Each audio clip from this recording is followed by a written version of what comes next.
അങ്ങനെ ഞങ്ങൾ ബുംല പാസിലേക്ക് പോവുകയാണ് guys. മാധുരി ലേക്കിൽ നിന്നും ഇന്ത്യ ചൈന ബോർഡറായ ബുംല പാസിലേക്കാണ് നമ്മൾ ഇന്നത്തെ യാത്ര. ആർമിന്റെ കഫേ കണ്ടല്ലേ, അവിടെ കയറി തട്ടിക്കൊള്ളും. നല്ല ഫുഡും പ്രൈസും കുറവായിരിക്കും. ഇവിടെ മഞ്ഞ് കൊള്ളാതെ കുറച്ച് ആൾക്കാർ റെസ്റ്റ് എടുക്കുന്നുണ്ട്. ഒരു പരിധിയിൽ കൂടുതൽ മഞ്ഞുണ്ടെങ്കിൽ ബൈക്കുകൾ കടത്തിയിട്ടില്ല, വിട്ടിട്ടും കാര്യമില്ല, പോകാൻ കഴിയില്ല. സംഗതി ഒരു വേറെ ലെവൽ എക്സ്പീരിയൻസ് ആണ്. മെയ് ടു ഒക്ടോബർ ആണ് ബുംല പാസ് നോർമലി ഓപ്പൺ ആവുന്ന സമയം. മഞ്ഞിനനുസരിച്ചായിരിക്കും കേട്ടോ ഓപ്പണിംഗ്. വിഷ്വലി നല്ല ഭംഗിയാണെങ്കിലും കയ്യും കാലൊക്കെ തണുത്ത് മരവിക്കുന്നുണ്ട് കേട്ടോ. നല്ല തണുപ്പാണ്. വീഡിയോ കണ്ടു വന്നിട്ട് മഞ്ഞ് കിട്ടില്ല എന്ന് എന്നെ പറയരുത്. റൈറ്റ് ടൈമിൽ റൈറ്റ് പ്ലേസ് എത്താനുള്ള ഒരു ഭാഗ്യം തന്നെയാണ്. 15,200 അടി ഹൈറ്റിലാണ് ഈ ബുംല പാസ് സ്ഥിതി ചെയ്യുന്നത്. അതുകൊണ്ട് ചെറിയ മൗണ്ടൻ സിക്നസ് ഒക്കെ വരാനുള്ള ചാൻസ് ഉണ്ട് ഇവിടെ.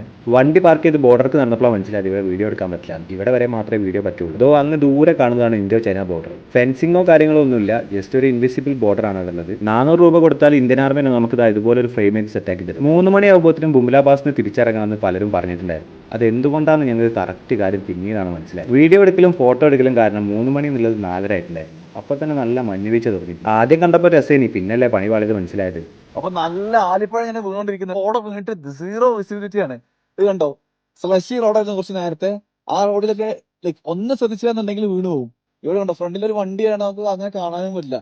മഞ്ഞ് വീണ് റോഡ് ആകെ ഐസ് അയക്കുമ്പോഴാണ് മറ്റുള്ളൊരു ഫോട്ടോ എടുക്കല്. മുന്നിൽ വണ്ടി കണ്ട് ബ്രേക്ക് പിടിച്ചപ്പോഴാണ് കാര്യം മനസ്സിലായി. വണ്ടിൻ്റെ പിടിച്ചാലും വെച്ചാൽ നിൽക്കുന്നത് നിരങ്ങിയാണ് നിന്നത്. 19,000 അടി ഹൈറ്റിലുള്ള ഉംലിംഗ്ല പാസ് പോയിട്ടുണ്ടെങ്കിലും മഞ്ഞിലെ റൈഡ് ചെയ്യുന്ന ആദ്യമായിട്ടാണ്. അതൊരു വല്ലാത്ത ഫീലിംഗ് തന്നെ.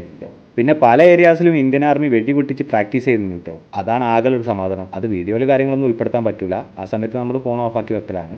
മഞ്ഞ് കഴിഞ്ഞെന്ന് പറഞ്ഞ് സമാധാനപ്പെട്ടിരിക്കുമ്പോഴാണ് അടുത്തത് മഴ. പോരാത്തതിന് റോഡാണെങ്കിൽ ഫുള്ള് സ്ലിപ്പർ. ജാക്കറ്റും സാധനങ്ങളൊക്കെ എടുത്തിട്ടെങ്കിലും വണ്ടി ഫസ്റ്റിലല്ലാതെ മൂവ് ചെയ്യാൻ കഴിയില്ല. കാരണം റോഡൊക്കെ നല്ല സീനാണ്. റൂമിലെത്തിയപ്പോൾ കയ്യും കാലൊക്കെ തണുത്ത് മരവിച്ച ഐസായിരുന്നു. പിന്നെ വീഡിയോ എടുക്കാനൊന്നും കഴിയില്ല. സോ ഇവിടെ ഈ വീഡിയോ അവസാനിപ്പിക്കുകയാണ് കേട്ടോ.